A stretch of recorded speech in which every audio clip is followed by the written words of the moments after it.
Howdy YouTube, Unky Joe here, Unky Joe's Playhouse. Today we're going to do some work on that IBM X3650-M3 server that I have in here. We are going to install Windows Server 2016 back on that. I don't know if you know this, if you've been following the channel, but I have been running XCP-NG, or for lack of a better word, Zen Server. And I've come to love Zen Server, but we are a Microsoft house when it comes to server products and stuff like that. And so just in the interest of keeping things nice and simple, I want to install Windows Server 2016 back on that IBM with HyperV.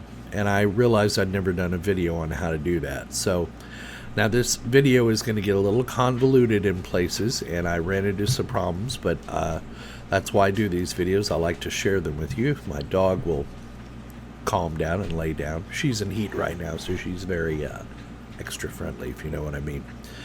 And so that's what this video is going to be about today. So let's talk a little bit about why I'm doing this. Well, the main reason I want to keep Microsoft on these servers is because it gives me the ability to do other things with these servers. In other words, if I put Zen Server or even ESXi on these things, it limits what I can do. I would have to set up a virtual machine to do file sharing. I would have to set up a virtual machine to run applications, etc. So I like having the Windows on here, having the GUI underneath it, and then all three of my servers. I have two of those Dells and one of those IBMs that allows me to then move and migrate machines between them easily and do some other neat things that I want to do with virtualization. And it allows me to also run programs at the core of the operating system, just like if it were a Windows desktop. So that's something the other hypervisors don't allow you to do. Some say that's a good thing, some say that's a bad thing. I've never run into problems with it.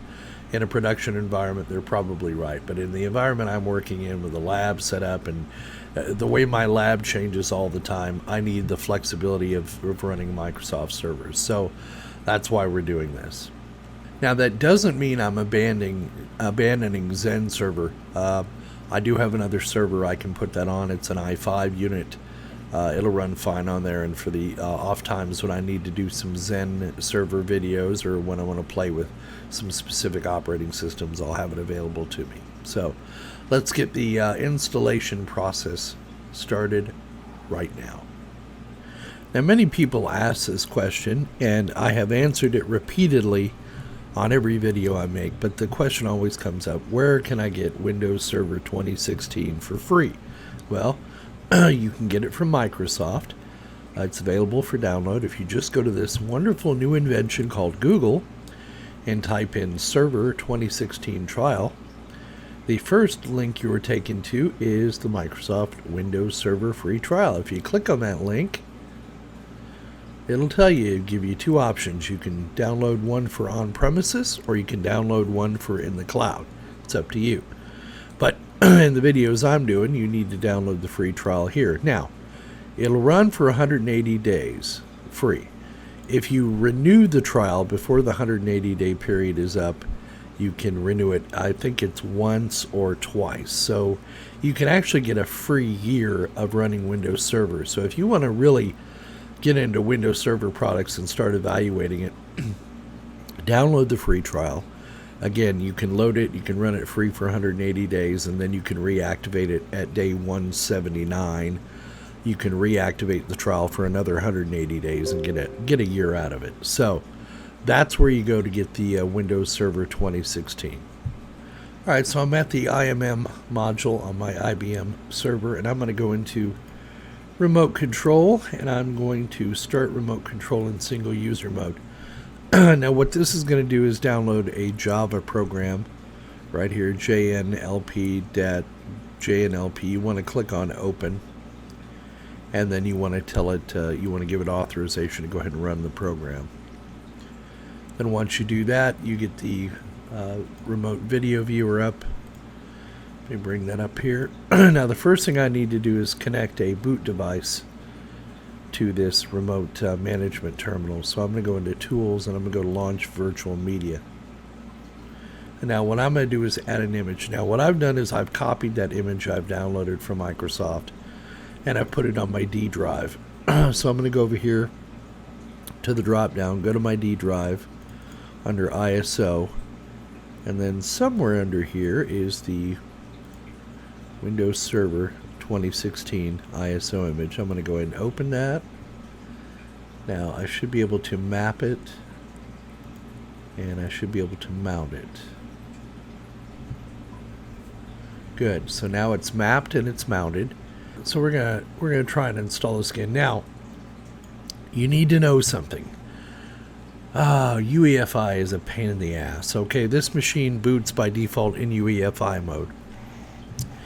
In order to boot from this image that I've mounted over here, this Windows Server 2016 image, you have to boot the server into legacy mode. You cannot use UEFI with a Windows Server 2016 DVD image. The reason is it's too large of an image. It's larger than 4 gig, and in order for UEFI to boot off of USB or a CD, it needs to be in FAT32 mode. Well, the problem is these images are in TFS mode. So the workaround to that is I'm going to go ahead and power on this server, and I'll jump to it. You have to be ready to press the F12 key after you power up this server. Did it power on? Yeah, there it goes. So let it go through the boot process. It's going to come up to a BIOS screen. You see it's booting in UEFI platform installation. That's a problem. It's not going to install properly because it's going to try to create a GPT created disk. Long story short is you have to boot the server in legacy mode, which, like I said, the BIOS screen will come up once, the screen will go black, and then the BIOS screen will come up again. You need to hit the F12 key, and then we're going to choose the legacy mode. So we'll bring the screen back up when it gets there. So here we are at the boot screen. Keep in mind it's booting in UEFI, so we're going to need to be quick with that F12 key. And you see I have my my ISO mounted over here. I've spent several, I don't know why I didn't have this problem the first time, probably because the image was under 4 gig and it all fit on a FAT32 volume. But the new image now does not fit on a FAT32. You have to use NTFS. So here's our first screen. It'll go black. We'll get another one. And now we press F12. Now what we want to do is go down and boot legacy only. Hit enter, and you'll see it puts the BIOS into legacy mode.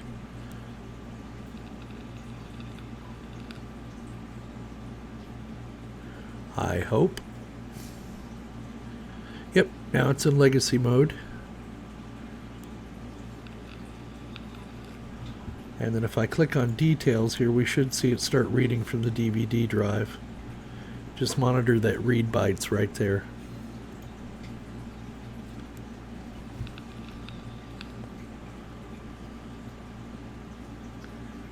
And now it's booting off the CD-ROM drive. Alright, so we'll let this boot and we'll come back when we get to the actual install screen. Alright, so here we are at the install screen. Yet again, I've done this about 4 or 5 times. Now, I am surmising I am going to need to go to a command prompt and run diskpart, because when I initially tried to install this under UEFI mode, I think it created a GPT formatted disk. So we're going to select Windows Server Standard, Desktop Experience. That way you get the GUI. Click on Next, and I'm using the most recent image I got from Microsoft actually today. I'm going to do a custom install.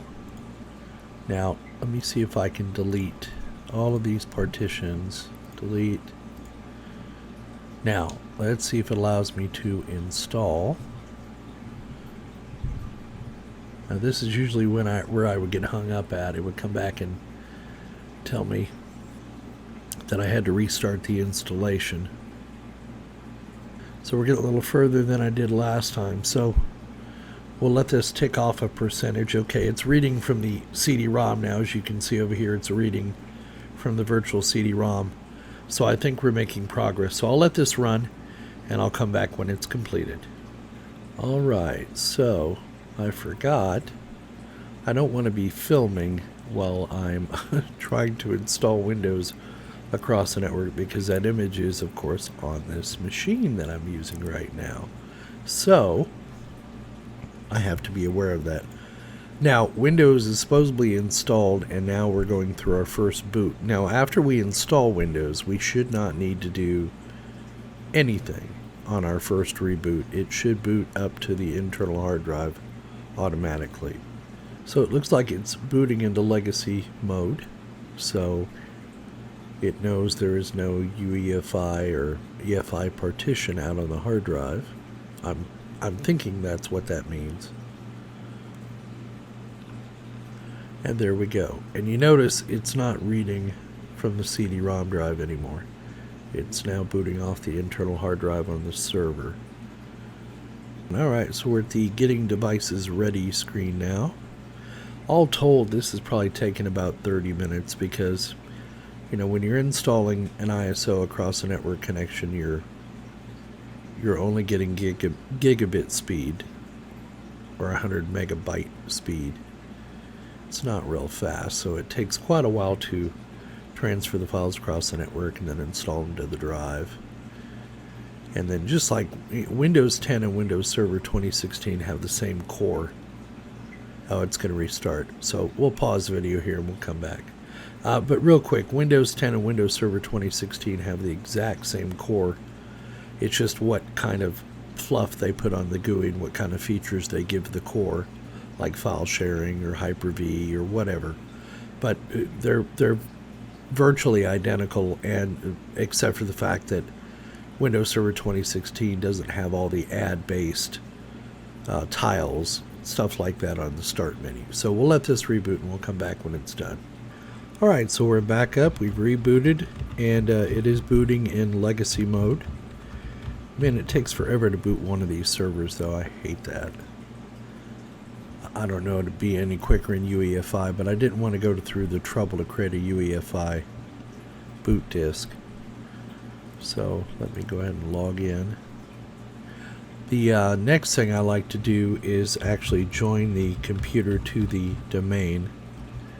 It just makes moving forward very easy, and then I can enable remote desktop and use that instead of this Java-based terminal window.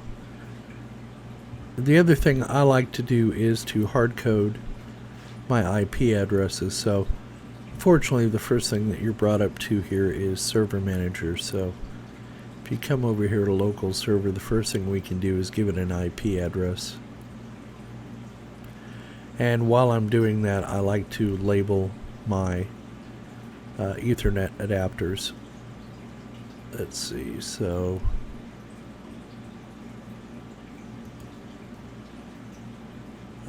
because they're not named properly. You can see one of these is IBM Remote USB network. So what we have to look for is the Ethernet adapter that is currently connected, which is gigabit 1. So I'm going to rename this. I renamed them all. I'm going to rename this as follows: gigabit-1. Okay. Now, I don't know that Ethernet 2 Ethernet, I don't know what numbers these are, but what I'm going to do is disable them. I don't need to use them right now, so there's no need to have the driver loaded. And then this one is the Mellanox, so I'm going to rename this one. This is the 10 gigabit card. So I'll just rename that 10 gig, and then I'm going to disable that as well. Okay. Now the other thing I want to do is come in here under Properties, and I want to give this a hard-coded IP address. Now you're going to see some funky stuff happening under. Maybe it'll do it, maybe it won't. I'm going to give it an IP address of 5.5. Now watch, I'm going to put the gateway in here. I'm going to go ahead and put the DNS server in here.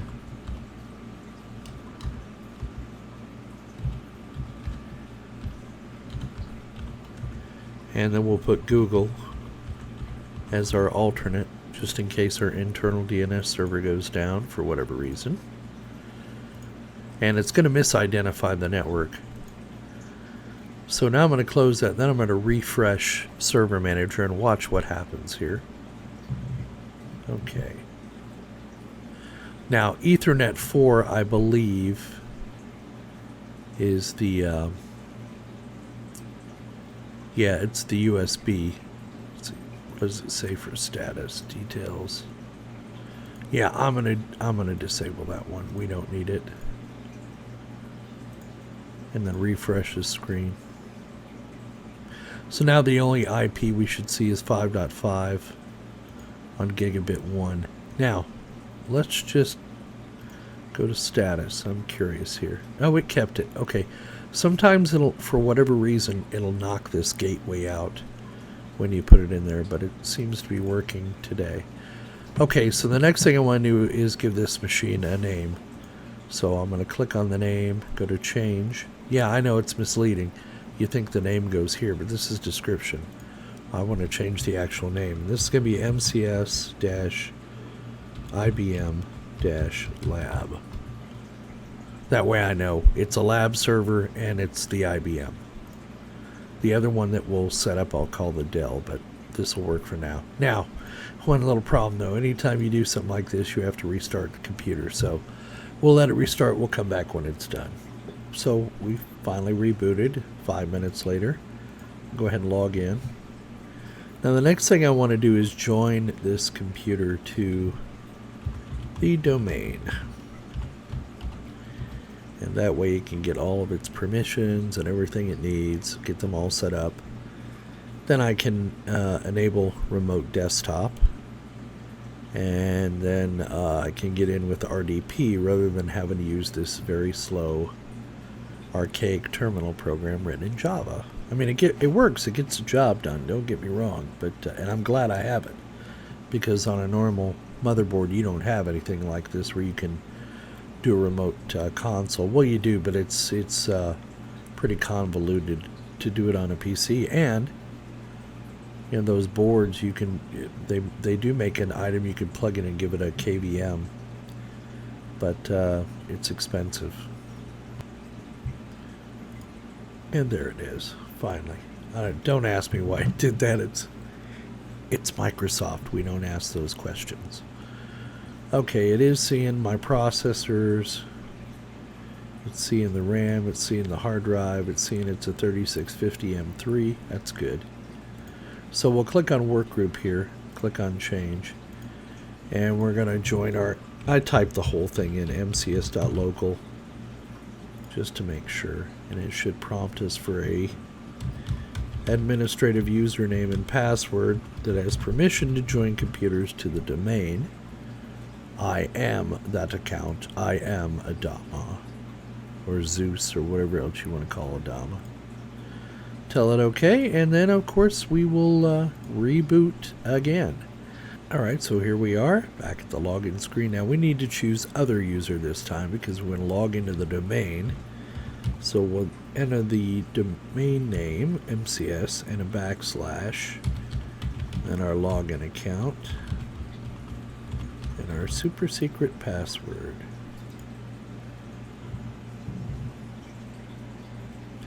And then of course it will set up the new desktop for the new user belonging to the domain. It'll apply you the Windows settings, yada yada.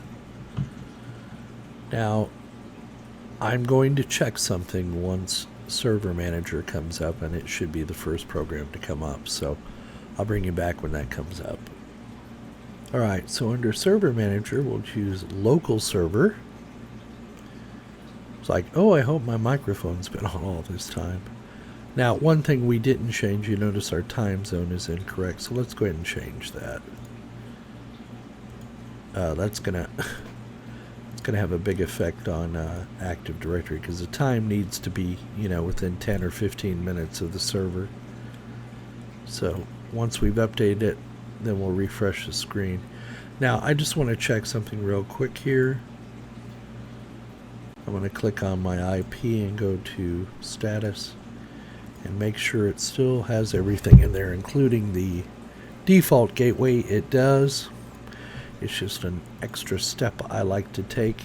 Now for the Windows firewall, I am going to turn it off for domains. It just gets in the way, and I don't run any other programs on these servers other than, you know, known safe applications. So then I'll come back to the server manager, go to remote desktop, and I'm going to allow it. And it warns us about the firewall.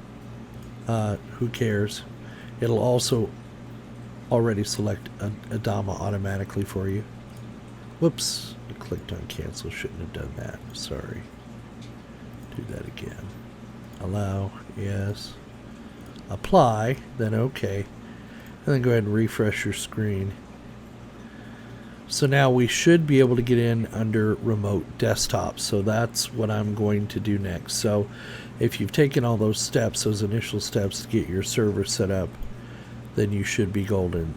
So let's connect up with remote desktop next. So I'm now got remote. I've left this little Java terminal up and running, but I am going to connect via remote desktop, and I'm using the fully qualified domain name. So let's see if it'll connect. And I want to make sure I'm logging in to the domain.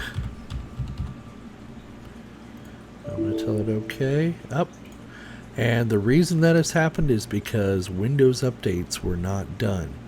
If you don't do the Windows updates, it came out last couple of weeks ago, you're going to get a remote desktop connection failure because the security information has changed on that. So we'll come back to the system, go back into Server Manager. That's usually the easiest way to do it. Go to Windows Update. Go to check for updates. Go ahead and do all your updates, and then we'll come back after the updates are done and we'll try the RDP session again.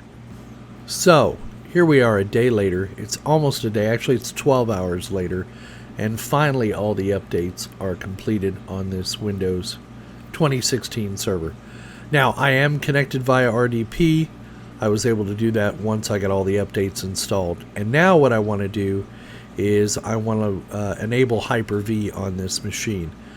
However, before I do that, I need to go ahead and add the SSD drive back to the IBM server so that we have it available to put virtual machines on. But I'll go ahead and do that after I've done this part because I don't want to have to reboot the server again right now.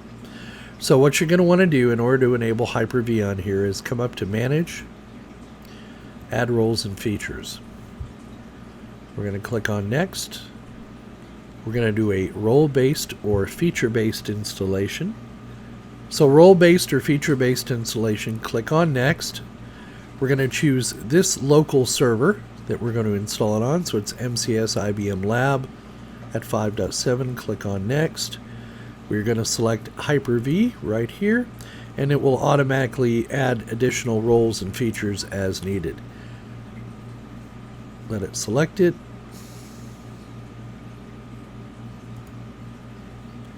And we'll click on Next. And under the features, just leave them set as they are. Click on Next. Now, it tells you before you install this role, you should identify which network connection on the server you want to use for setting up virtual switches. Okay, now when we do this, we're going to lose connectivity briefly to our HyperV machine. And I don't know if I've discussed this before, but this is, I don't know whether it's a bug in Windows Server 2016. We'll see if it happens on this install, but sometimes you have to come back and reset up the network interfaces through the console, through the Java console, rather than through RDP, because for some reason it changes or deletes the gateway when it sets up the HyperV network adapter. So we're going to click on Next, and we're going to choose our gigabit network adapter that we set up earlier. Click on Next, and we're going to allow this server to send and receive live migrations and use this CRED SSP. Click on Next. We'll accept the defaults for where it's going to store the virtual hard disk files. When we get the SSD hard drive installed, then we can change that location. We'll cover that. Click on Next, and then click on Install. Now what's going to happen is it's going to run through the install process, and then it's going to probably reboot the server 2 times. So once it's done with the install, I'll come back and show you how the reboot went. So that took all told about 5 minutes. I'm going to go ahead and click on close. Now, Windows is not going to automatically reboot. Yeah, but if you come up here to notification, it tells you a restart is pending. You must restart the destination server to finish the installation. So we're going to go ahead and we're going to restart. Come down here to the power button and choose restart. Now it's probably going to take a couple of restarts for this to go through. Alright, so I'm now back at the Java terminal under Internet Explorer so that we can actually see what's going on. As you can see, it's restarting now. And we'll get no signal now. It takes about 3 to 5 minutes for this IBM to boot back up to Windows. And I have a feeling it's going to do 2 boots, 2 reboots, and then hopefully it won't lose all of our network settings, but it does. If it does, I will show you how to remediate that or how to fix that problem. So we'll come back when we have some more activity. Alright, so we have rebooted. I'm going to go ahead and log in through this console, which I hate to do. But I want to see if it has changed any of the network settings. So we'll find out together. Now it should bring up Server Manager, as I have not told that to not come up. We will do that this time. Alright, so Server Manager is now up and running. Let's come here to Local Server. I said let's come here to Local Server. Oh yeah, you're very fast. You know, I don't know what it is. It's the first 2 or 3 days after you install a Microsoft operating system before it actually stabilizes. Don't ask me why. It's doing a lot of stuff in the background. And yes, Windows Server 2016 is just as bad as Windows 10 when it comes to processes running in the background. Now, you'll see now, this is what I was worried about. When it created the virtual Ethernet adapter, it assigned it to DHCP. Microsoft, why do you do this? I don't know, but we're going to remediate it. We're going to fix this. So click on here. Now keep in mind, you don't go to the gigabit adapter here. You actually go to the virtual Ethernet adapter. So the first thing I'm going to do is rename this thing. I'm going to call this GB-1 Vert, just so I know it's a gigabit connection, but it's for the virtual network adapter. Now what I'm going to do is right click on it and go to Properties, and you're going to see that it has now lost all of our settings except for the gateway. So if we put our settings back in, and this is 5.7, we'll let it fill in the subnet automatically. We need to point to the correct DNS server. It would help if I didn't have the microphone in front of me. We're going to set up Google as our backup, so just in case 5.1 is not working, we will still have DNS. Now I'm going to make these changes, and then I'm going to refresh the system server manager. And now you'll see that Gigabit 1 is now, or the virtual Ethernet adapter is now called GB1 Vert. It has the IP address added, but if we come back, if you notice down here it says no internet access. Why is that? Well, let's click on it again. Let's go to the virtual Ethernet adapter. And if you notice, our gateway's gone now. Microsoft, can you please fix this bug? You know how many hours that drove me crazy trying to figure out why I couldn't get out to the internet when this first happened to me? And it could be we get a message here when we do this. Now, sometimes you'll get a message that there's already a default gateway set up. Now, let's refresh this, and now you notice our little yellow icon has now gone out. And we can supposedly now log in with RDP, which is what I'm going to do next. So I'm going to go ahead and log out. I'm going to leave this session, this remote session, up and running here. This Java virtual terminal. Alright, so let's go back in. We'll connect. See if we can log in. Super secret password. And it looks like we're successful. And now we will disable Server Manager from coming up automatically. You notice how much faster it is under RDP than under that console? Much faster. So to disable Server Manager now from coming up, because let's just verify. Got our computer name set. We've joined our domain. We have the firewall off for the Windows domain. We've renamed our virtual Ethernet adapter to Gigabit 1 Vert. We've given it an IP. We verified the gateway address, DNS, etc. We've got our updates set to download only and tell us they need to be installed. Our Windows Defender is on. We've got our time zone set correctly. I'm going to turn Internet Explorer Enhanced Configuration off for administrators so that we don't have any problems moving forward using the internet. I'm going to go ahead and refresh, and now you'll see that goes to off. And now we can turn off Server Manager from coming up automatically by going to Manage, Server Manager Properties, and clicking Do Not Start Automatically at Login. Alright, now let's just go out to a command prompt. I'm going to click on the Windows button and I'm going to type in CMD for a command prompt.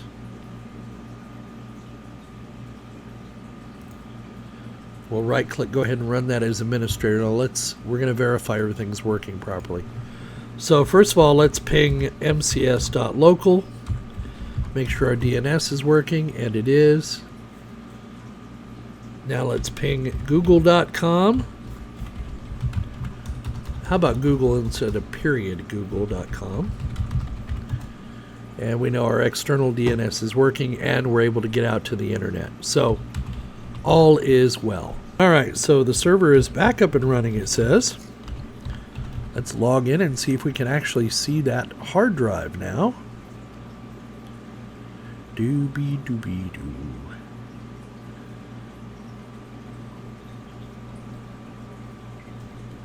Did I hit the record? Yeah, I did. Okay.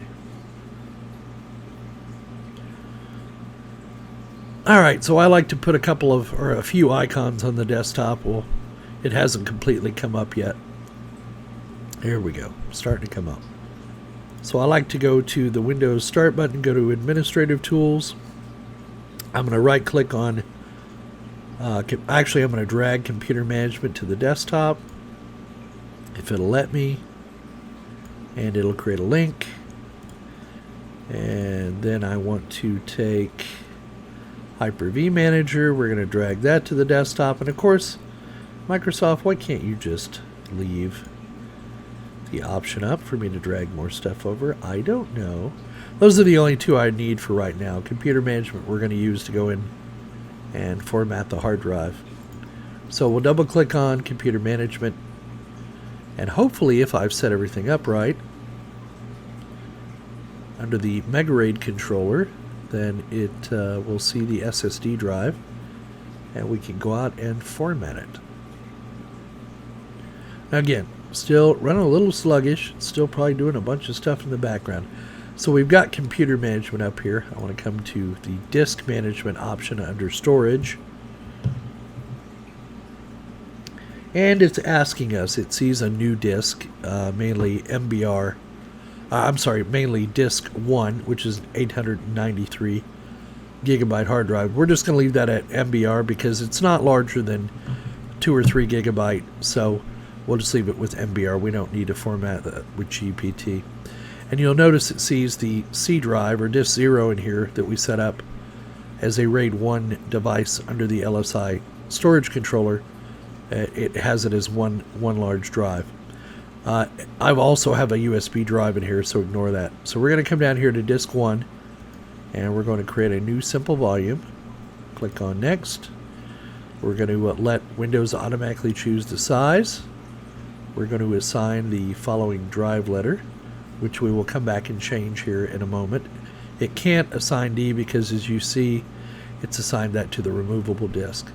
We'll click Next. Now I'm going to choose REFS file system because my virtual machines are going to go on there. So we'll call this SSD store, all one word. And we'll go ahead and perform a quick format. Click on Finish. Now what I'm going to do is come down here to this ESXi partition, right click on it. I'm going to change the drive letter. We'll put that out at drive drive H. And then now we should be able to come back and claim this as drive D. And we can. Okay, so we have our C drive, we have our reserved partition, and we have our SSD store. So if I close out of that now, come here to Windows File Explorer, go to this PC, we should see C drive, we should see the SSD drive, etc. Now I'm going to create a new folder under the SSD store. I'm going to right click, create a new folder, and we'll just call this HyperV. And that's where we'll store our virtual machines. I'm going to go ahead and close that window. Now the next thing I want to do is come in here under HyperV Manager. And we're going to remember when we installed HyperV, it asked where we wanted to store our virtual machines. Now the first thing I want to do is come in here and go to the Virtual Switch Manager and make sure it has created a virtual switch, and it has. I'm going to give this the same name. Instead of this long convoluted name, we're going to call that Gigabit 1 Vert. Did I have a space in there or no? Let's see what we called it. Yeah, I call it Gigabit 1, Gigabit-1 Vert. So we'll keep the naming convention the same. So Gigabit 1 VIRT. Apply. It just makes it a whole lot easier to identify your virtual network adapters if you keep the names the same. Now the next thing I'm going to do is right click on this MCS IBM Lab and go to HyperV settings, and we're going to change the default of the virtual hard disk first. So we'll go to Browse, we'll go to the D drive, HyperV. We'll create a new folder called Virtual Hard Disk. You know, I don't know that we need to do that. I'm just going to select, I'm not going to create that new folder. Hang on a second, folks. We're just going to store it in the HyperV. Let's browse again. Let's go to the D drive. It should create that folder name on its own. Nope, it doesn't. So we'll call it VHD then. Just make it easy. Rename. VHD. Select that. Select folder. And then the virtual machines, I put them on the same drive as well. So this PC, SSD, HyperV, just leave them in the root folder. Apply. And then when you create a new virtual machine, it will actually create it on that D drive. So if I were to create a new virtual machine, we'll just create it real quick.